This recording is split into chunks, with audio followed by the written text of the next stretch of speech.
In this lesson, you will learn about the basic audio clip effects and audio track effects in Premiere Pro. Similar to applying video effects to individual clips, you can also apply audio effects to individual clips. Over here in the Effects panel, if you drill down on the audio effects, you'll see there is a range of audio effects at your disposal. And if I wanted to make a little frequency adjustment on one of these clips here, I could do that. I would come over here and I would search for something like EQ, and I would bring that in and apply that to this clip.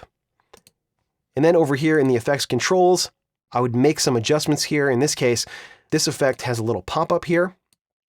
So I would probably do something like apply a little low cut. I would add just a little bit of those high frequencies back because the microphone is located under Cheryl's shirt here, so it's losing some of those really high frequencies. And then I might take a middle frequency, somewhere around maybe 370 or 360 hertz, and I would pull that down a little bit, just a hair. And now check out what this sounds like. Recipe for chocolate chip cookies that left something to be desired. It can be daunting trying to find just the right recipe. And now listen to the difference when it's off. Cookies that left something to be desired. It can be daunting trying to find just the right recipe. I think it makes it sound pretty nice. The problem is, just like with those video effects, what if I wanted this audio effect to apply to multiple clips? Unfortunately, master clip effects do not work with audio. If I hit F here and I bring up the master clip and I try to apply an EQ to it, you can't. This is only for video effects. But there's another way, and it's very, very easy. And if you come up to Window here, come down and select Audio Track Mixer. Now, you may have noticed that there's also an audio clip mixer on here. Let me just pull that over so it's right next door.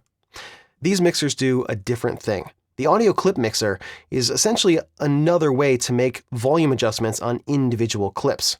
So with this clip selected, you can see that the volume is showing right here at 0 decibels. Watch what happens when I hit the home button. Now it's at -infinity. And if I play this clip, you can see that this fader here did a little fade up exactly like what these keyframes are doing down here on this clip. Most of the time, I never use this audio clip mixer panel because I prefer to just drop keyframes in here and adjust the volume that way. This other panel here, I use all the time. This represents the volume on the track level, which means instead of making adjustments to individual clips, what I can do is make adjustments to everything on this track, which in audio makes a heck of a lot of sense. If I had a project with multiple microphones and multiple people speaking, it would make sense to keep all of those microphones on the same track. So if I had Cheryl speaking, I would keep her on audio track number 1. If I had Bob speaking, I would keep him on audio track number 2. And the reason is I can apply effects that will be suitable for Cheryl's voice and Bob's voice individually, and it'll apply to the entire track. And to do that, I come over here to the audio track mixer, and there's a little twirl down right here, which is the Show, Hide, Effects, and Sends. So I click that, and now I have this sort of effects rack here that I can click and then add effects. So if I wanted to add that EQ here, I'd come down to Filter and EQ, and then add that EQ. And now if I double click on it here, I can make those same adjustments.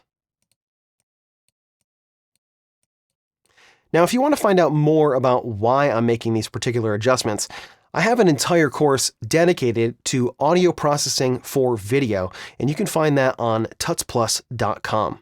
For right now, I just want you to understand the process of applying these track effects and clip effects and not be so caught up in the why I'm making these particular adjustments, because that's outside the scope of this course. So with those adjustments made, now if I play this track... Have you ever had a recipe for chocolate chip cookies that left something to be desired? It can be daunting trying to find just the right recipe. It will sound exactly like when I applied this effect and I made these adjustments to this individual clip. But now this EQ is applied to everything on this track. So if I jump to a later time... And the standard 375 degrees because we're making extra large cookies, so we want to take the low and slow approach. This EQ is applied here as well. So you can use these audio track effects to apply your audio to everything on the track, and that's very, very useful. Typically, what I will do is I'll apply an EQ, and then I'll come down here and I'll grab something like a dynamics processor. And this will help me to just level out the dynamic changes in this track. So it essentially takes the louder stuff and it squishes that back down to a quieter level and then brings everything else up. So it reduces the dynamic range so that it's just a little bit easier to listen to. So I'm going to rewind here and just dial in a few settings. A recipe for chocolate chip cookies that left something to be desired. It can be daunting trying to find just the right recipe. Not flat, not too dry, delicious flavor, picture perfect, and best of all, easy. Hi, my name is Cheryl Ziegler, and in this video, I'm going to show you how to make big bakery-style chocolate chip cookies. First, let's go over the ingredients. You will need 2 cups of all-purpose flour, half a teaspoon of baking soda, half a teaspoon of kosher salt, 3/4 of a cup. So I'd make some adjustments with the compressor until I thought it sounded right. And you may have noticed while I was making those adjustments that these little red lights over here on this meter lit up.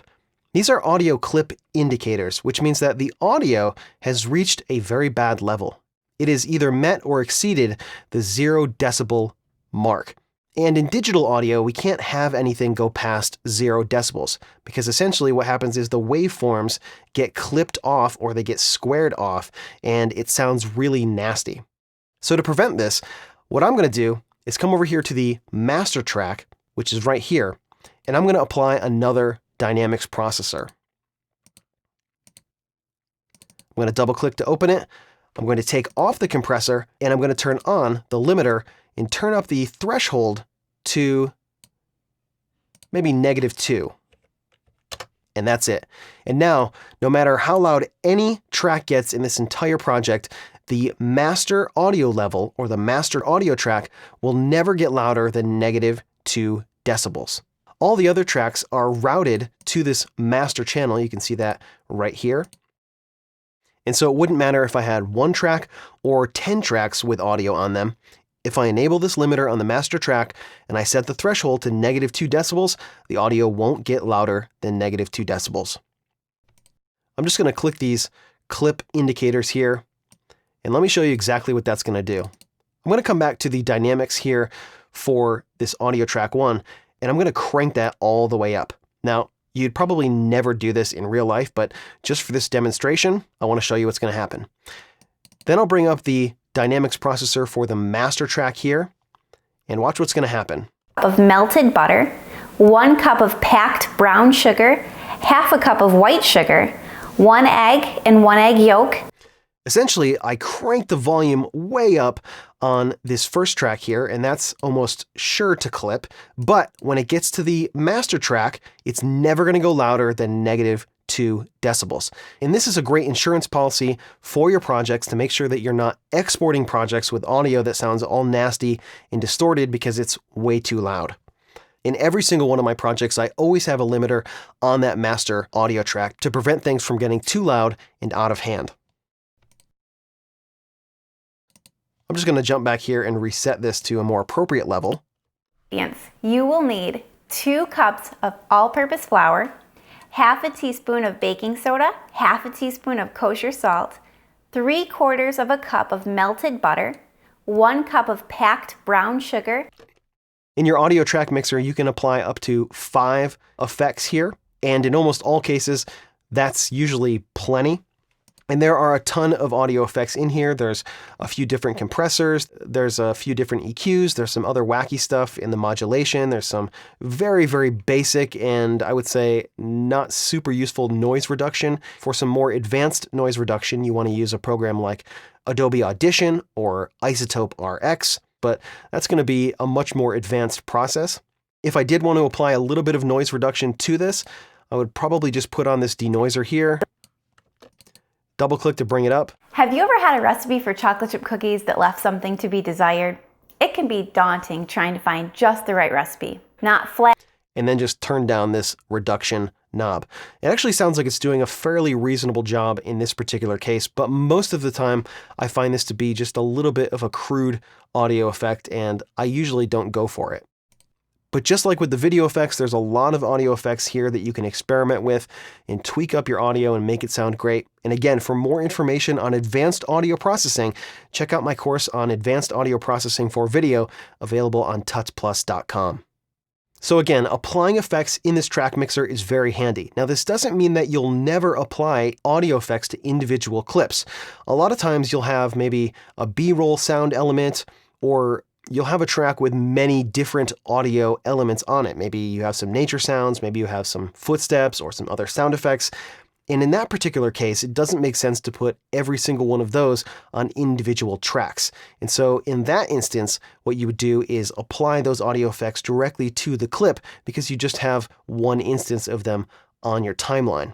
If you had several instances of kind of natural outside ambient sounds, you may want to put those all on one track and then use these track effects with the audio track mixer to apply EQ and compression and other audio effects to those particular clips. But if you have one or two in your timeline, applying an individual audio effect to that clip is probably the best solution. So now that you have a basic understanding of audio clip effects and audio track effects, you're ready to move on to the next lesson, where you're going to learn how to add some basic titles to your video.